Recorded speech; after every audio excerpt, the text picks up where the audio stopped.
নমস্কাৰ, মই মজিদ। বন্ধুসকল, বলকতা চাওঁক আজি সন্ধিয়াৰ 7টা গুৰুত্বপূৰ্ণ খবৰ। প্ৰথমটো খবৰ, জুবিন গাৰ্গৰ মৃত্যুৰ তদন্তক লৈ ডাঙৰ খবৰ। ছিংগাপুৰলৈ গৈ কি তথ্য পালে SIT-য়ে? জুবিন গাৰ্গক ন্যায় দিবলৈ এই তথ্য পৰ্যাপ্ত নে? কেনেদৰে SIT-ক সহায় কৰিছে ছিংগাপুৰ আৰক্ষীয়ে? এই সকলোবোৰ কথা সংবাদমেলত ক'লে SIT-ৰ মুৰব্বী মুন্না প্ৰসাদ গুপ্তাই। জুবিন গাৰ্গৰ মৃত্যুক লৈ ছিংগাপুৰত কি তথ্য লাভ কৰিলে SIT-য়ে? ছিংগাপুৰ ভ্ৰমণ শেষ কৰি সংবাদমেল সম্বোধন কৰি SIT-ৰ মুৰব্বী মুন্না প্ৰসাদ গুপ্তাই জনালে সবিশেষ তথ্য। সংবাদমেলত মুন্না প্ৰসাদ গুপ্তাই কয় যে ছিংগাপুৰ ভ্ৰমণ সফল হৈছে। অতি কম সময়ত ছিংগাপুৰ প্ৰশাসনে দিব আইনী সাহায্য। ভাৰতীয় উচ্চায়ুক্তৰ জৰিয়তে ছিংগাপুৰ আৰক্ষীয়ে দিছে কিছু তথ্য। ঘটনাস্থলী পৰিদৰ্শন কৰিলো, ছিংগাপুৰ আৰক্ষীৰে হোৱা বৈঠকো ইতিবাচক। সংবাদমেলত এই মন্তব্য SIT-ৰ মুৰব্বী মুন্না প্ৰসাদ গুপ্তাৰ। লগতে মুন্না প্ৰসাদ গুপ্তাই কয় যে হোটেলৰ CCTV-ৰ ভিজুৱেল আমি নিজে ল'ব নোৱাৰো। ছিংগাপুৰৰ নাগৰিকৰ ষ্টেটমেণ্টটো আমি ল'ব নোৱাৰো। ছিংগাপুৰ আৰক্ষীয়ে এই সকলোবোৰ আমাক 10 দিনৰ ভিতৰত দিব বুলি কৈছে। ছিংগাপুৰ আৰক্ষীয়ে 90 দিনৰ ভিতৰত চাৰ্জশ্বিট দিব বুলি ষ্টেটমেণ্ট দিছে। সংবাদমেল পাতি এই মন্তব্য কৰিছে SIT-ৰ মুৰব্বী মুন্না প্ৰসাদ গুপ্তাই। পৰৱৰ্তী খবৰ, ৰাজ্যত পুনৰ সক্ৰিয় ৰূপত উগ্ৰপন্থী সংগঠন আলফা স্বাধীন। এইবাৰ তিনিচুকীয়াত আলফা স্বাধীনৰ 7 গৰাকী লিংমেনক আটক আৰক্ষীৰ। আটক কৰা হৈছে জিতু মৰাণ, জুলি গগৈ আৰু দীপক গগৈক। লগতে ম্যানমাৰৰ পৰা আটক কৰা হৈছে আন 4 গৰাকী লিংমেনক। ম্যানমাৰৰ পৰা আটক কৰা 4 গৰাকী লিংমেনৰ নাম প্ৰকাশ কৰা নাই আৰক্ষীয়ে। পৰৱৰ্তী খবৰ, সাৱধান ৰাজ্যবাসী। ৰাজ্যত পুনৰ বতৰৰ ল'ব কাল ৰূপ। ধুমুহা বৰষুণৰ লগতে বজ্ৰপাতৰ আশংকা ৰাজ্যত। আগন্তুক 24 ঘণ্টাত ৰাজ্যৰ ভিন্ন প্ৰান্তত মুখলধাৰ বৰষুণৰ সম্ভাৱনা। ভাৰতীয় বতৰ বিজ্ঞান কেন্দ্ৰৰ তৰফৰ পৰা জাৰি কৰা হৈছে এই সতৰ্কবাণী। হঠাৎ ৰাজ্যত বতৰে চলাব পাৰে সন্ত্ৰাস। ধুমুহা বৰষুণৰ লগতে বজ্ৰপাতৰ আশংকা। আগন্তুক 24 ঘণ্টাত ৰাজ্যৰ ভিন্ন অঞ্চলত মুখলধাৰ বৰষুণৰ সম্ভাৱনা। উত্তৰ পূৰ্বাঞ্চলৰ বিভিন্ন ৰাজ্যতো বতৰে পেলাব পাৰে প্ৰভাৱ। 25 অক্টোবৰতো ৰাজ্যৰ বিভিন্ন অঞ্চলত হ'ব পাৰে ধাৰাসাৰ বৰষুণ। আৰু এই বৰষুণৰ পিছতে উত্তৰ পূৰ্বাঞ্চলত কিছু পৰিমাণে হ্ৰাস পাব তাপমাত্ৰা। বৰঝাৰস্থিত আঞ্চলিক বতৰ বিজ্ঞান কেন্দ্ৰই দিলে এই সতৰ্কবাণী।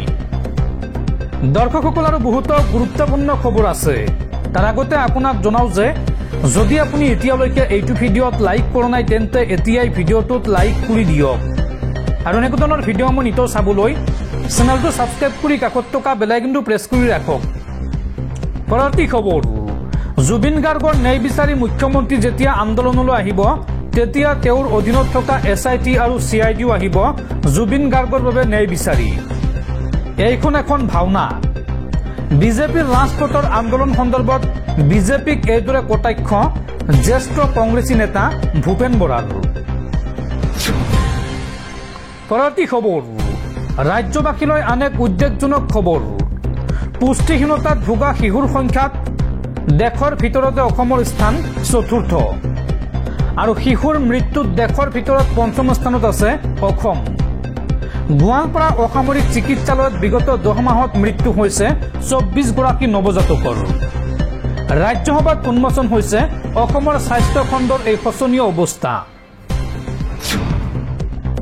পৰৱৰ্তী খবৰ, ধনৰ বিনিময়ত ভোটাৰ তালিকাৰ পৰা কৰ্তন কৰা হৈছে সংখ্যালঘুৰ নাম।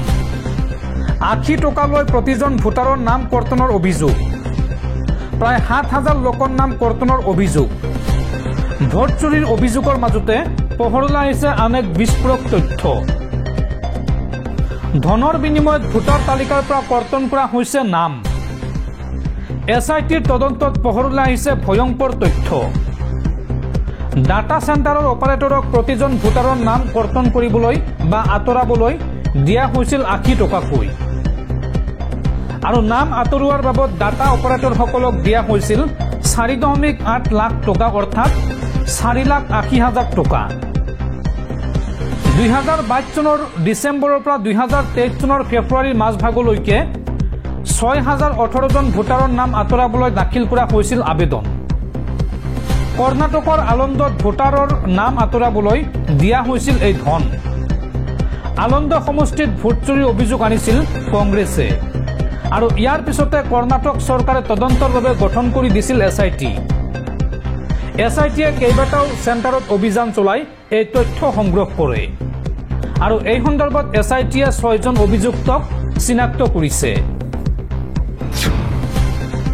পৰৱৰ্তী খবৰ জুবিন গাৰ্গৰ দেহৰক্ষীৰ বাসগৃহত এইবাৰ এছআইটিৰ অভিযান এছআইটিয়ে গ্ৰেপ্তাৰ কৰা পৰেশ বৈশ্যৰ বাসগৃহত আৰক্ষীৰ দল জুবিন গাৰ্গৰ ধন পৰেশ বৈশ্যৰ একাউণ্টত লেনদেন হোৱাৰ তথ্য লাভ কৰিছে এছআইটিয়ে আৰু তাৰ পিছতে পৰেশ বৈশ্যৰ বাসগৃহত অভিযান চলাইছে এছআইটিৰ এটা দলে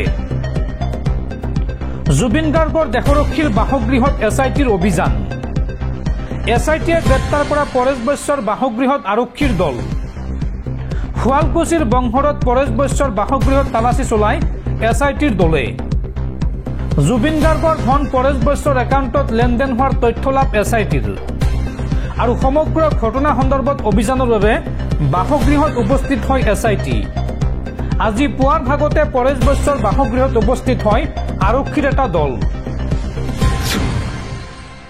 পৰৱৰ্তী খবৰ বিজ্ঞাপন গুৰু পদ্মশ্ৰী পীযুষ পাণ্ডেৰ দেশবাহান কব কি বাৰ মোদী চৰকাৰ শ্লোগানৰ সৃষ্টিকৰ্তা আছিল এইগৰাকী পীযুষ পাণ্ডে 1982 চনত অগ্লবী ইণ্ডিয়াত যোগদান কৰিছিল পীযুষ পাণ্ডেই আৰু বিজ্ঞাপন জগতত পদাৰ্পণৰ পূৰ্বে ক্ৰিকেট খেলুৱৈ আছিল পাণ্ডে টি টেষ্টাৰত কাম কৰাৰ লগতে কোকা কোলা বাজাজকে ধৰি কেইবাটা বহুজাতিক কোম্পানীৰ বিজ্ঞাপনত কাম কৰিছিল গুৰু পীযুষ পাণ্ডে আৰু এইগৰাকী বিজ্ঞাপন গুৰু পীযুষ পাণ্ডেৰ মৃত্যুত এতিয়া শোকস্তব্ধ ভাৰতৰ বিজ্ঞাপন জগত পৰৱৰ্তী খবৰ প্ৰতীক্ষাত আছে লিখি দিছিল সিদ্ধাৰ্থ শৰ্মাৰ জুবিন গাৰ্গৰ মৃত্যু সন্দৰ্ভত ফেচবুকৰ অসমীয়া পোষ্ট জুবিন গাৰ্গৰ মৃত্যুৰ তদন্তক লৈ আন এক ডাঙৰ খবৰ এইবাৰ এছআইটিৰ সন্মুখত প্ৰতীক্ষা দাসৰ স্বীকাৰোক্তি যে তেওঁ লিখি দিছিল সিদ্ধাৰ্থ শৰ্মাৰ ফেচবুকৰ অসমীয়া পোষ্ট পৰৱৰ্তী খবৰ ৰিয়া চক্ৰৱৰ্তীক চিবিআইৰ ক্লিন চিট অভিনেতা সুশান্ত সিং ৰাজপুতৰ মৃত্যুৰ 4 বছৰৰ পিছত চিবিআইয়ে দাখিল কৰিছে ক্লোজাৰ ৰিপৰ্ট আৰু ক্লোজাৰ ৰিপৰ্টত চিবিআইয়ে উল্লেখ কৰিছে যে ৰিয়া চক্ৰৱৰ্তীৰ বিৰুদ্ধে কোনো প্ৰমাণ পোৱা নগল কোনো তথ্য প্ৰমাণ নাই ৰিয়া চক্ৰৱৰ্তীৰ বিৰুদ্ধে ৰিয়া চক্ৰৱৰ্তী আৰু তেওঁৰ পৰিয়ালক সম্পূৰ্ণৰূপে দুখমুক্ত ঘোষণা চিবিআইৰ উল্লেখযোগ্য যে অভিনেতা সুশান্ত সিং ৰাজপুতৰ মৃত্যুৰ পিছতে সকলোৱে দুখী সজাইছিল সুশান্ত সিং ৰাজপুতৰ প্ৰেয়সী ৰিয়া চক্ৰৱৰ্তীক আৰু সেইগৰাকী ৰিয়া চক্ৰৱৰ্তীক এতিয়া চিবিআইয়ে ক্লিন চিট দিছে দুখমুক্ত ঘোষণা কৰিছে আৰু এতিয়া চিবিআইৰ এই ক্লোজাৰ ৰিপৰ্টক প্ৰত্যাহ্বান জনাব সুশান্ত সিং ৰাজপুতৰ পৰিয়ালে পৰৱৰ্তী খবৰ ৰেচন কাৰ্ডৰ লাখ লাখ হিতাধিকাৰীলৈ জৰুৰী খবৰ ই-কেৱাইচি নকৰা গ্ৰাহকে এইবাৰ নাপাব বিনামূলীয়া চাউল ৰেচন কাৰ্ডক লৈ ৰাজ্যত বলবৎ হল নতুন নিয়মৰে সংগ্ৰহ কৰিব লাগিব ৰেচন আপুনি এই মাহৰ ৰেচন সংগ্ৰহ কৰিলেনে যদি কৰা নাই তেন্তে শীঘ্ৰে আপুনি কৰি লওক আৰু ই-কেৱাইচি নকৰা গ্ৰাহকে নাপাব বিনামূলীয়া ৰেচনৰ চাউল যদিহে আপুনি ৰেচন পোৱা নাই তেন্তে শীঘ্ৰেই কৰি লওক ই-কেৱাইচি চলি আছে অন্ন সেৱা সপ্তাহ নতুন নিয়মেৰে আপুনি সংগ্ৰহ কৰক ৰেচনৰ দোকানীয়ে চাউল কমকৈ দিলে অথবা দোকান বন্ধ ৰাখিলে আপুনি দিয়ক অভিযোগ আপুনি ডাইল কৰক 1800-345-3611 এই নম্বৰত আৰু এই নম্বৰত ফোন নালাগিলে আপুনি মেছেজ কৰক এই নম্বৰত আৰু লগতে হেল্পলাইন নম্বৰ 1967 এই নম্বৰতো কল কৰি আপুনি দিব পাৰিব অভিযোগ আৰু চৰকাৰী নিৰ্দেশ অমান্য কৰিলেই সুলভ মূল্যৰ দোকানীৰ বিপদ অনিবাৰ্য জেল পৰ্যন্ত যাব লাগিব সুলভ মূল্যৰ দোকানী আৰু লগতে ৰেচন সংগ্ৰহ কৰিবলৈ যাওঁতে ই-পিঅএছ মেচিনত দিব লাগিব ফিংগাৰপ্ৰিণ্ট আৰু সজাগতাৰ বাবে ৰেচনৰ দোকানীয়ে দোকানৰ সন্মুখত আঁৰিব লাগিব ফলক আৰু এইসমূহ নিয়ম ভংগ কৰিলেই দোকানীৰ বিৰুদ্ধে লোৱা হ'ব শাস্তিমূলক ব্যৱস্থা। এইসমূহ নতুনকৈ বলবৎ কৰা হৈছে ৰাজ্যত নিয়ম। এই নিয়মসমূহ মানি চলিব লাগিব ৰেচনৰ গ্ৰাহক বা হিতাধিকাৰী লগতে সুলভ মূল্যৰ দোকানীসকলে।